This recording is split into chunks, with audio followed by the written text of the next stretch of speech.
व्यक्ति अपने जीवन में जब भी कुछ नया करने जाता है थोड़ा भयभीत रहता है। सोचता है यदि मैं असफल हुआ तो क्या, कौन क्या कहेगा, कोई मुझ पे हंसेगा तो नहीं। यदि मैं अपना मत दूं तो इन चुनौतियों का सामना करते हुए कभी भयभीत मत होइएगा, क्योंकि हो के दो ही परिणाम होंगे। पहला परिणाम, आप जीत जाओगे। दूसरा परिणाम, आप हार जाओगे। सरल। यदि आप जीत गए तो आप सबका नेतृत्व करोगे, किंतु यदि आप हार भी गए तभी आपके पास वो अनुभव आएगा जिससे आप आने वाली पीढ़ी का मार्गदर्शन कर सकते हो। अब सोचो, इस मार्गदर्शन से आप किसी की सहायता करें जिससे वो अपना स्वप्न पूर्ण कर सकता है। बहुत बड़ी पुण्य की बात है। एक सरल सी बात समझ लीजिए, जीत हो या हार दोनों एक ही ओर ले जाते हैं और वो है जीत की ओर। बस अपना दृष्टिकोण शुभ रखिए और अपनी चुनौतियों को सीमित मत कीजिएगा, इन सीमाओं को चुनौती दीजिए। स्वयं के इस व्यक्तित्व को विशाल बनाइए, शक्तिशाली बनाइए। ये संबंध है गुरु और शिष्य का। गुरु उस प्रत्यंचा की भांति होता है, स्वयं को पीछे रख के शिष्य को उसके गंतव्य की ओर ले जाता है, उसे अपना लक्ष्य साधने देता है और सदैव कठोर रहता है ताकि शिष्य अपने लक्ष्य से कभी चूके न। धन्य हो ऐसे गुरु जो अपने शिष्य को उसके गंतव्य तक पहुंचाते हैं और उसका सारा श्रेय उसे देते हैं, अपने शिष्य को, अपने बाण को देते हैं। तो आप सदैव ऐसे गुरुओं को स्मरण रखिए, सदैव उन्हें नमन कीजिए, सदैव उनका आदर कीजिए। कभी जीवन में पीछे नहीं रहेंगे आप। ये जीवन कहने को तो अत्यंत कठिन है। ये जीवन क्या करे हे नारायण, अब इसे सरल कैसे बनाया जाए, यही प्रश्न आ रहा है ना मन में। इसका उत्तर स्वयं उस व्यक्ति में छिपा है, उसके निर्णय पर, उसके चयन में छिपा है। अब जीवन के ये कठिन क्षण जो होते हैं ये उस प्रसंग की भांति होते हैं जैसे आप चल रहे हैं और अचानक से पांव में कांटा चुभ जाता है। अब व्यक्ति क्या करेगा? कोई ऐसा व्यक्ति भी होता है जो उस पीड़ा के कारण, उस पीड़ा के भय के कारण पीछे हट जाता है। कोई ऐसा व्यक्ति भी हो सकता है जो उस चोट को ठीक करने में समय व्यर्थ कर जाएगा। कितना? पूछो। ऐसा व्यक्ति भी हो सकता है जो उस कांटे को उठाकर उसका उपयोग कील की भांति करे, दीवार पर उसे लगाए, उस पर कोई सुंदर सा चित्र लगाए जिससे उस दीवार को और सुंदर बनाया जा सकता है। यही जीवन के साथ भी होता है। अब देखिए, जीवन कठिन है या बहुत कठिन है, ये महत्वपूर्ण नहीं है। उसे सरल बनाने के लिए आप क्या करते हैं, ये अधिक महत्वपूर्ण है। मान लीजिए हम सभी मृत्य हैं, हम सभी को मरना है, हर एक को मरना है, एक न एक दिन ये अवश्य होगा। अब जब ये होने ही वाला है तो भयभीत क्यों होना, चिंतित क्यों होना? आपकी चिंता करने से क्या ये टाल दिया जाएगा? कदापि नहीं। प्रारब्ध है, होकर रहेगा। तो जीवन ये कुछ क्षण आपको जीने के लिए दिए हैं, इसे जीना आरंभ कर दीजिए।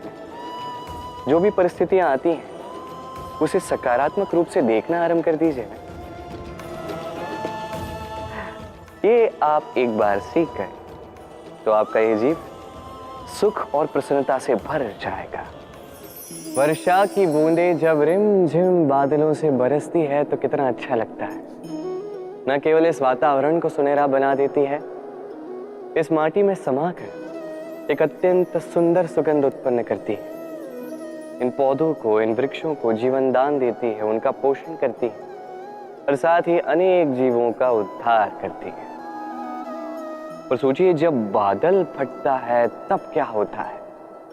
ये सारी बूंदें अनियंत्रित हो जाती है, एक भयानक बाढ़ का रूप ले लेती है जो करती है केवल महाविनाश।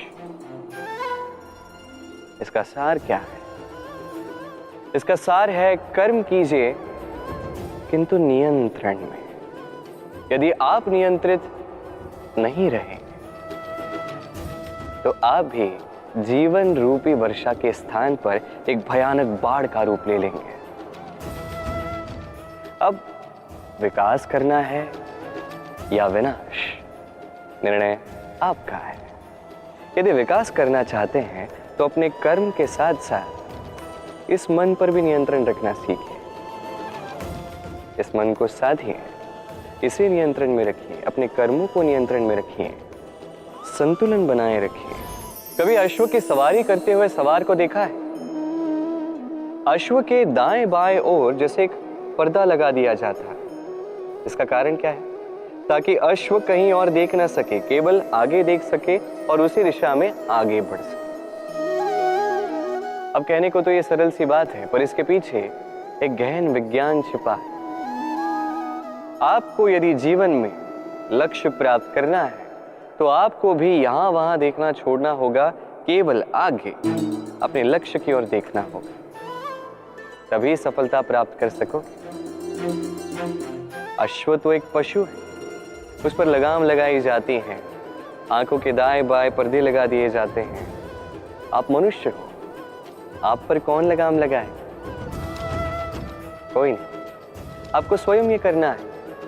अपने मन में झांकिए और भावनाओं पर लगाम लगाइए, उन्हें नियंत्रण में रखिए और अपनी दृष्टि आगे केवल अपने लक्ष्य पर। स्मरण रखिएगा, यदि आपका ध्यान केवल और केवल अपने लक्ष्य पर होगा तो लक्ष्य अवश्य साधोगे। यदि ध्यान यहां वहां भटक गया तो लक्ष्य कहीं भटक जाए। यथा राजा तथा प्रजा, यथा बीज तथा मुक्र, यथा भूमि तथा अंकुर। कितने सुंदर शब्द हैं, और जितने सुंदर है उतना ही गहरा इनका अर्थ भी है। जैसा राजा होगा वैसी प्रजा होगी, जैसी भूमि होगी वैसा ही अंकुर भी। कभी गहराई में जाके इन शब्दों को समझने का प्रयास किया है आपने? राजा इस शब्द का मूल है रज। रज का अर्थ है माटी, अर्थात राजा वो जो माटी से जुड़ा, राजा वो जो प्रजा का सम्मान करे, उनका ध्यान रखे, उनके नेत्रों में अश्रु देखते ही चिंतित हो जाए और उनके अश्रु पोंछने के लिए हर संभव प्रयास करे, उन्हें सुखी रखने का हर संभव प्रयास करे। ये होता है राजा। अब ये सारे गुण यदि राजा में ना हो तो प्रजा में असंतोष जागता है। ये असंतोष विद्रोह का रूप लेता है और विद्रोह किसी भी रूप में विनाशकारी ही होता है। तो राजा को प्रजा का ध्यान रखना चाहिए और प्रजा को भी राजा में विश्वास रखना चाहिए, उसका अनुकरण करना चाहिए। जब ये दोनों साथ आएंगे तभी ये शासन स्थिर होगा, तभी ये देश नियंत्रण में होगा। यदि दोनों में से कुछ भी अनियंत्रित हो गया, महाविनाश होना ही होना है। तो राजा अपना कर्म करे, प्रजा अपना धर्म निभाए। बरगद का वृक्ष, वट वृक्ष, इस संसार के सबसे विशाल वृक्षों में से एक है। क्या कुछ नहीं करता, अनेक वर्षों तक ये वृक्ष जीवित रहता है, ये सदैव बढ़ता ही जाता है। कितने सारे पक्षियों को, पशुओं को ये आश्रय देता है, राह में जाने वाले राही को ये शांति देता है, आश्रय देता है, विश्राम करने का स्थान देता है, शीतल छाया देता है। वट वृक्ष संसार के सबसे विशाल वृक्षों में से एक। इसका बीज राई से भी छोटा होता है, किंतु वो धरा के नीचे समा जाता है, अपनी खोल को तोड़ता है और पहला अंकुर निकलता है, और फिर धीरे धीरे धीरे छोटा सा बीज एक विशाल वट वृक्ष में परिवर्तित होता है। जीवन में सफलता पानी है तो भी यही मार्ग है। छोटे छोटे कार्यों से आरंभ करना होगा। इसलिए छोटे कार्यों से कभी घृणा मत कीजिए। छोटा कार्य करने में कोई लज्जा नहीं आनी चाहिए। यदि यही छोटे छोटे कार्य पूर्ण निष्ठा से, पूर्ण मेहनत से, लगन लगा के करोगे तो इन छोटे कार्यों का भी आकार बढ़ता जाए। इसलिए कार्यों को कार्यों की भांति ही देखें। छोटे कार्य या बड़े कार्य नहीं, कार्य करते जाइए। जीवन में अपना अस्तित्व भी बरगद के वृक्ष से भी विशाल बना दें। समय क्या है ये समय? समय एक सीधी रेखा तो कदापि नहीं। समय एक चक्र है, जहां से आदि है वही अंत है, और जहां अंत है वहीं से एक नया आरंभ भी। इस समय एक अत्यंत विचित्र सोच है, विचित्र भावना है, एक विचित्र वस्तु है जो किसी के समझ नहीं आती। इस समय की लीला, इसका कोई प्रमाण नहीं, कोई ज्ञान नहीं, कोई माप नहीं। बस इतना हम जान सकते हैं कि जहां अंत होगा वहां से एक नया आरंभ भी होगा। जो आज आपके पास है वो कल किसी और के पास जाएगा, तत्पश्चात उसके यहां से भी किसी और के पास जाएगा, तत्पश्चात उससे भी छीन लिया जाएगा। बस यही नियति, एक से दूसरे तक का आदान प्रदान का ये समय आपका समय। तो इस समय का उपयोग कीजिए, इस समय को जी लीजिए। आपको केवल इतना सुनिश्चित करना है कि आप कौन से पक्ष में हैं। और सत्य कहूं तो आपके जीवन का परिणाम इसी पर निर्भर करता है कि आपका ये चयन क्या है, आप कौन सा पक्ष चुनते हैं। स्मरण रखिए, जीवन में वही पक्ष चुनिए जिसे चुनने के पश्चात आपको सुख की अनुभूति होती है, आपको संतोष मिलता है, प्रसन्नता मिलती है। और मैं ये सुनिश्चित करूंगा कि यही पक्ष शांति का पक्ष हो, यही पक्ष प्रेम का पक्ष होगा। तो चिंता मत कीजिए, आइए और मेरे साथ प्रेम से कहिए राधे राधे। कभी आपने किसी मूषक को देखा है? उसे सदैव कुछ न कुछ चाहिए होता है, कुतरता रहता है दिन भर रात भर। कभी आपके रसोई घर से कुछ उठा लेगा, कभी भंडार से कुछ उठा लेगा, कभी आपके वस्त्र फाड़ देगा, कुछ उठा के अपने बिल में ले जाएगा। किंतु आप देखिए, उसे कभी संतुष्टि नहीं मिलती, उसका पेट कभी नहीं भरता।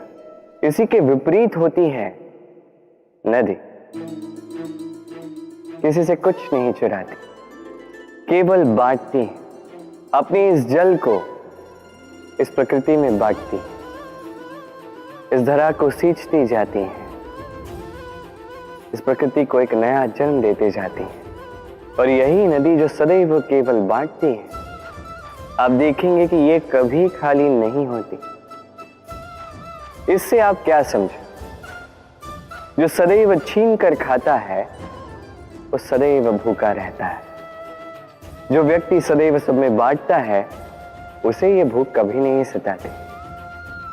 वही मूषक जो सबसे छीनता है अकेला पड़ जाता है, उसके शत्रु बन जाते हैं।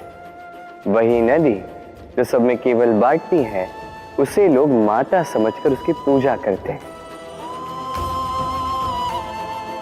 इसलिए छीनने में नहीं, बांटने में विश्वास रखें। भाग्य, कितना सुंदर शब्द है ये भाग्य। किंतु जितना सुंदर है उतना ही रहस्यमय भी है। कब क्या हो जाए कोई नहीं जानता। लोग कहते हैं कि भाग्य में जो लिखा है उससे अधिक कुछ नहीं मिलता, उससे कम भी कुछ नहीं मिलता। नियति की जो लिखी है वो कभी नहीं मिटती। किंतु कोई ये नहीं समझता कि नियति आपकी नीयत से बदलती है। यदि आप शुभ विचार रखेंगे, शुभ कर्म करेंगे, तो नियति आपके साथ अशुभ होने ही नहीं देगी। कभी आकाश में पंछी को देखिए, वो कभी भी भाग्य पर निर्भर नहीं रहता। चाहे कितना भी तूफान आए, कैसी भी हवा चले, घूमता है एक एक तिनका उठाकर। अपना सौभाग्य, अपना घर स्वयं बनाता है, अपनी संतान को अस्तित्व में लाता है, उसका पालन पोषण करता है, उसे उड़ना सिखाता है। भाग्य पर निर्भर कभी नहीं रहता। और यही बात हमें भी तो सीखनी। स्मरण रखिएगा, आपका भाग्य कोई लिखी हुई नियति नहीं है। आपका भाग्य वो सत्य है जो दिन प्रतिदिन आप स्वयं लिखते हैं, कुछ अपने परिश्रम से, कुछ आपकी नीयत से। सुरक्षा व्यक्ति के लिए आवश्यक होती है, किंतु यही व्यक्ति की सबसे बड़ी शत्रु भी होती है। कैसे? सोचिए, एक व्यक्ति जब सुरक्षित वातावरण में होता है तब उसमें आलस आ जाता है। वो जानता है कि ना मुझे भविष्य के लिए कुछ करना है, ना आज के लिए कुछ करना है, केवल जीवन जीना है। इस सुरक्षा चक्र से बाहर निकलना अति आवश्यक है। सोचिए, पंछी जो अपनी संतान को जन्म देता है, कुछ समय के पश्चात उसे घोंसले से निकाल देता है। क्यों? यदि ऐसा नहीं किया तो वो संतान जीवन जीना सीखेगी ही नहीं। यदि उसे डाली से नीचे नहीं फेंका तो संतान उड़ ही नहीं पाएगी, उसके पंख सशक्त नहीं होंगे, वो स्वयं का घोंसला बनाएगी ही नहीं।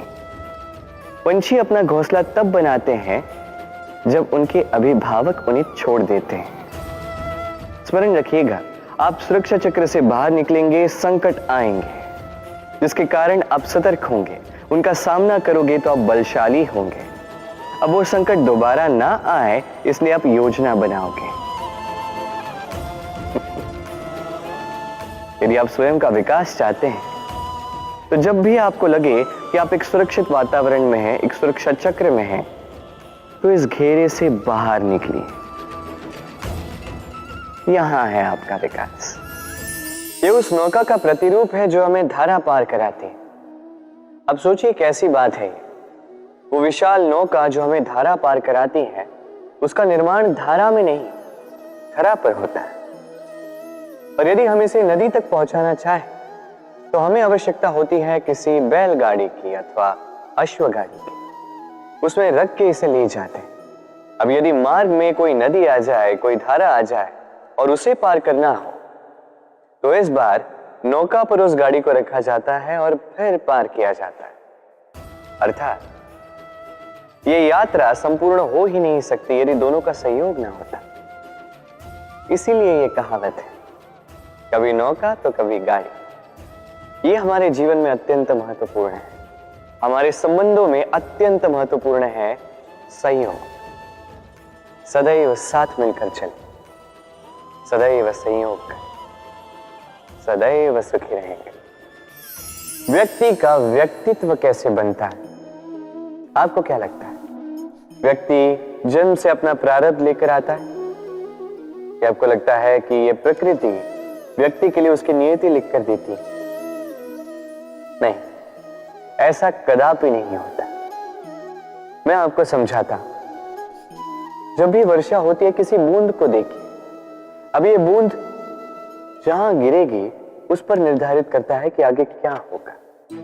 यदि ये बूंद गिरती है किसी खेत में तो ये किसी नए पौधे को जन्म देगी। यदि वो गर्म तवे पर गिरी तो स्वयं को भस्म कर देगी। यदि वो किसी सर्प के मुख में गिरती है तो विष बन जाती है। सीप के मुख में गिरती है तो मोती बन जाती है। यदि वही किसी पत्ते पे गिरे तो ओस बन जाती है। एक ही बूंद, किंतु उसकी संगत, उसका भविष्य और उसका व्यक्तित्व निर्धारित करती है। अब वो तो केवल एक बूंद है, उसके हाथ में है केवल गिरना। कहां वो भी वो निर्धारित नहीं कर सकते। किंतु आप मनुष्य हैं। आप चुन सकते हैं कि आपकी संगत क्या होगी, किन लोगों के साथ आप पलेंगे बढ़ेंगे। तो अच्छे से कीजिए, क्योंकि ये चयन आपका होगा, क्योंकि ये जीवन आपका है, भविष्य आपका है। अब महान बनना है या नहीं, ये निर्णय भी आप ही का होगा। मनुष्य का स्वभाव होता है सदैव वही बोलना चाहता है, कभी किसी की सुनना नहीं चाहता। किंतु उसका ये स्वभाव उसे एक बहुत बड़े ज्ञान से दूर रखता है, सामने वाले व्यक्ति के व्यक्तित्व के ज्ञान से दूर। इसलिए यदि आप किसी को पहचानना चाहते हैं, उन्हें समझना चाहते हैं, तो उन्हें रोकें, बस बोलने दें। क्योंकि व्यक्ति का व्यक्तित्व होता है उसके शब्दों में और उसका वास्तविक रूप छिपा होता है उसकी बोली के पीछे। बोलने दें, धीरे धीरे करके आप सब समझ जाएंगे। यही अंतर होता है एक साधारण पुरुष में और एक महापुरुष में। एक किसी को बोलने नहीं देता और एक सबकी सुनता। तो चयन आपका होगा, आप साधारण बनना चाहते हैं या असाधारण, क्योंकि ये भविष्य आप ही का है। भाग्य और कर्म, दो ऐसे शब्द जिनसे संसार घिरा है। कोई कहता है मेरे भाग्य में ये नहीं था जो मेरा जीवन ऐसे हो जाता, जो मुझे ये मिल जाता। कोई कहता है कि मेरे पिछले जन्म के कर्म कुछ ऐसे रहे होंगे जिसके कारण इस जन्म में ऐसा भाग्य मिला। सब छोड़ दीजिए और एक बार शांत मन से सोचिए। आप जानेंगे कि भाग्य और कर्म दोनों इसी जन्म के हैं। अंतर बस इतना है। बात की जाए भाग्य की, तो इस भाग्य से आप जितनी आशा करोगे उतनी ही निराशा पाओगे, क्योंकि ये आशा आपको कर्म करने से रोकती है। यदि बात की जाए कर्मों की, तो अपने कर्मों पर जितना विश्वास रखोगे उतना ही सफलता को अपने पास पाओगे। एक बात स्मरण रखिएगा, भाग्य आपके कर्म निश्चित नहीं करता, किंतु आपके कर्म ये आपका भाग्य अवश्य निश्चित करते हैं। वर्षा ऋतु आरंभ होते ही पक्षियों के खेमे में संताप मच जाता है, और ऐसा हो भी क्यों ना। घोंसले टूटने लगते हैं, वृक्ष गिरने लगते हैं। हर एक पक्षी अपने बचाव के लिए एक नए स्थान की, एक छाव की, एक छत की खोज में रहता है। बस एक पक्षी है जो ये सब नहीं करता। उसे ना इन सारी समस्याओं की चिंता होती है, ना ही आवश्यकता होती, और वो पक्षी है बाघ। वो इन सारी छोटी समस्याओं से बहुत ऊपर उड़ता है, मेघों से भी ऊंचा। इसलिए ये सारी छोटी समस्याएं जो आपके जीवन में आती हैं, इससे स्वयं को घिरने ना दें। अपनी सोच को ऊंची बना के रखें। आपकी ये समस्या अपने आप नीचे आ जाएगी।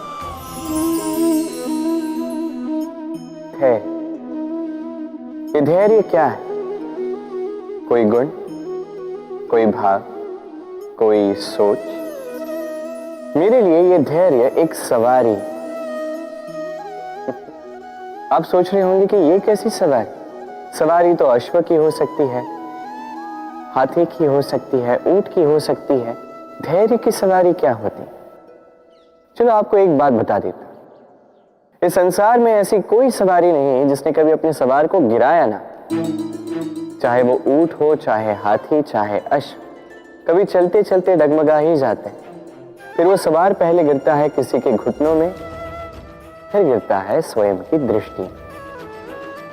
किंतु धैर्य की सवारी ये कभी किसी को नहीं गिराती, कभी नहीं। ना वो सवार किसी के घुटनों में गिरता है, ना ही स्वयं की दृष्टि। क्योंकि धैर्य आपको विवेक देता है, विवेक आपको योजना देता है, और योजना देती है आपको शक्ति अपने लक्ष्य को पाने। समझे?